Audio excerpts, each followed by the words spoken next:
Thank you for letting me speak this morning. I did have a 20-minute slot. The last time I spoke about this, it was 35 minutes, so I'll try and keep it tight. I've got less slides today. So some of the information I'm going to share with you is probably a little bit condensed down, but hopefully it'll give you a flavour of some of the things that we at Shropshire Council are starting to think about now. And we're very much in the here and now, aren't we? We've just heard about the beautiful historic place of Shropshire, which is really important. We also have a lot on our minds as well about things that are going on in the world, very much here and now, and quite a lot of things to worry about. You know, winter's coming, cost of living crisis, all those things, all the wars going on around us. But, you know, there's something about just thinking ahead, thinking into the future. And, you know, whether that be 2050, 2070, 2100, and we've sort of mulled around where is the right sort of place to pitch this. We feel 2050 feels sort of reachable to everybody and something we can all relate to. So if we just sort of catapult ourselves into 2050, I'll probably share with you now some of the information and data that we're starting to gather. I'm not standing here today to say that I'm going to tell you exactly what 2050 looks like, because, you know, it's like jobs for then. We don't actually know what they are because they probably haven't even been invented yet. So I can't give you all the answers for the future. But what I'd like to do is just share some data and insights into information we've gathered and just let you have a little bit of a think about that. And maybe you start to think about how you can help and assist us in what we can do around changing the position. So it's very much what we call a policy off position. So it's without any interventions. And then it's for you and for us as communities to think about what that policy on might be, what those interventions might be for the future. I see we've got the big screen, so some of the information will be shared on that. So first of all, looking forward, as I've said, we've got some challenges here at the moment and challenges in the future. So we've got financial challenges. We've got uncertainty about what the future might look like, as I've explained some of the issues that we have that we're sort of thinking about and may project into the future. And nobody knew COVID pandemic was going to happen. And, you know, let's hope there isn't another COVID pandemic, but there may be. And how do we sort of deal with that and think about that? There's a need for pace as well. Life does feel like it's getting faster and faster, but, you know, we need to think about that pace for change. And the knock-on impact of current trends as well, and how that impacts on our thinking. And there are lots of opportunities with a T, by the way, sorry, spelling mistake there. But it's about how we join that planning up together as a wider community and shaping for future scenarios, thinking about what they might look like and can we adjust and change those going forward. And the whole new delivery models and partnerships. We can't do this together. I'm not standing here saying this is Shropshire Council's view of the world and this is what we're going to do, because we as wider communities need to come together and think about those different relationships we have. And certainly from Shropshire Council, we're starting to think much wider than our borders, much wider than our country even. And we're starting to set up relationships with, you know, Wales, with our partners Monmouthshire, Powys, Herefordshire, the cross-border work that we're doing, as well as other partnerships with our neighbouring authorities. So when we start to think about some of the information that we have, we've got, I'll just see the screen there. We've got more than, potentially by 2050, more than 61,000 extra people. When we think about the age of people living in Shropshire, we are an ageing population. And when we've started to project forward about, you know, plus 80-year-old people, we're looking at potentially another 48,000 people. Now, that brings into mind all sorts of implications, doesn't it, about, you know, the care system. It's already at breaking point. And what that means for us in Shropshire, as more people are moving into the area, more people are retiring to Shropshire, the pressures that starts to put on some of our infrastructure. We've also got 3,200, to be doom and gloom, 3,200 additional deaths by 2050. So that's an extra 62 a week. And that again plays into what we're seeing as an ageing population in Shropshire. One of the other interesting statistics we found was that for every 2 people that are dying, there's only 1 birth on average.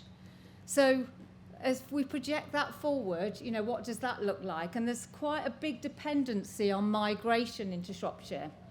Again, the employment and labour force, something that you'll be particularly interested in. We've got additional people of the working age, around 11,800. But when we look at non-working people, we've got 3,700 between the age of 0 to 15 and 44,500 over 65. So all of a sudden you start to see that economic impact, really, that we may want to be concerned about, and how can we sort of intervene into that and try to bring more people in, that working population, but also think about why that's happening, why are young people moving out of Shropshire and coming back later in life to bring up their families and retire here. So how do we keep people in Shropshire, and how do we develop their skills and ambitions here to stay here in the first place? Again, when we think about housing, number of households, 2021, 189,000, 39,000. Number of households to 2050, we've got 179,000. So not a surprise, really, when we start to project forward. So we have the local plan at the moment to 2038, which is to just over 30,000 houses. As we take it forward, looking at about 40,000. So that's just sort of that straight line. But what again is interesting is projecting forward potentially 18,000 more single person households, which is significant. Again, when we look at accessibility to homes and adjusting buildings for disabled people, about 13% of our households will require wheelchair access, for example. When we're thinking about the environment and the utilities and that whole water demand, it's something like an additional 152 Olympic swimming pools of water will be required going forward. When we look at CO2 emissions, significant increase. And again, that whole drought thing and the experiences we're having on flooding as well. So the extremes in the weather, again, is just going to be exacerbated as we look forward into the future. Transport. Of course, we're trying to do a lot around changing people's behaviours and the way that they move around Shropshire, but the number of cars is set to increase significantly. About 384 million more miles per annum will be people will be travelling in the future. More than 11,000 EV charging units will be required to meet the need of that change, because there's about 60,000 more cars likely to be on the road. 1.1 million more miles per day will be travelled. The number of bus journeys will increase from 2.4 million to 3.1 million. And of course, the number of rail journeys will increase significantly as well. Some of the social infrastructure, when we start to think about schools and the need for children's places, so 900 primary school places that we have, and we really need to be concerned about that as we take forward to secondary school at 500 spaces. Again, as I've touched on, the need, we've got likely to have just over 11,000 people with disabilities. 27 more GPs will need, 475 more nurses, and 146 more beds in hospitals. We're already seeing those significant strains, so what can we do about that going forward?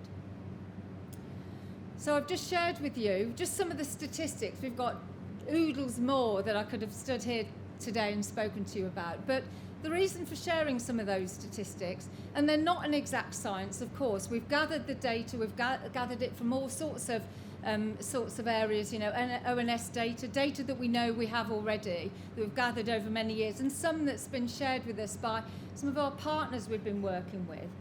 But what are the givens? You know, we know about policy, we know about climate change and technological advances, and how do we respond to those? What impacts will these givens have on these projections? So what will that change be? And how can we start to impact on that? What isn't a given and what can we influence? So when we start to think about jobs, how can we intervene into those marketplaces and do something about that? How do we attract big investment into the area, and headquarters of companies into Shropshire.